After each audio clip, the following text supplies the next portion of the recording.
সামান্য গাড়ি দুসে দিকে তুই আর শটকনা দিবি? এই বেড়া, আমার বাইকটা কি তোর কাছে সামান্য মনে হয়? গাড়িটার মধ্যে জিপিএস লাগাইল, হ্যাঁ বারবার উঠতেছে, বারবার গাড়িটার মধ্যে শব্দ করতেছে, হ্যাঁ কি এটা বুঝে না? হ্যাঁ যদি বুঝতো তোর বাইকটার মধ্যে কি লেগে শব্দ হইতাছে তাহলে খেয়ে তোর বাইকটার মধ্যে উঠলইলে। বেশি আলাপ পারিস না, হ্যাঁ কি বুঝার বয়স হয়েছে না? না বাইক জীবনে চোখে দেখছে না? আর তোর যেহেতু এতই বাইক চালানোর শখ, তুই একটা বাইক কিনা লইতে পারস না?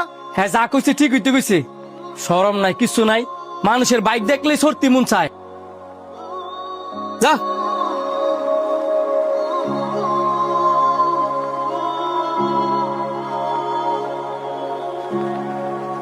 কিরে, তুই রয়্যাল বাইক কিনা লাইছস?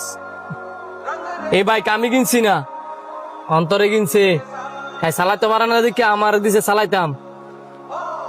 কিরে অন্তর, তুই আজকের ভিতরে বাইক কিনা লাইছস, তাও আবার এত দামি বাইক? শোন, আল্লাহ পাক যদি কাউরে দেয় দিতে সময় লাগে না। তুই যে আইয়া হ্যাঁ গাড়িটার মধ্যে হাত দিছস, হ্যাঁ জিগাই দিছস, এটা তুই অপরাধ করছস না? মানে গাড়ি দাঁত দিলে অপরাধ হয় নাকি? গাড়ির দলে যদি অপরাধ না হয় তাই কোন অপরাধ করছিল? তুই যে আরে সর দিছিলি, এটা তোর আজকে ফেরত দিয়ে গেলাম। নেক্সট টাইমে কোনো কিছু করতে গেলে ভাইব্যা করিস।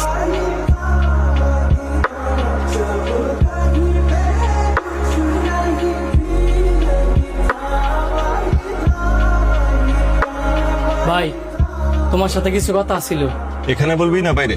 একটু সাইডে। এই মুহূর্তে তুই বাইক দিয়ে কি করবি?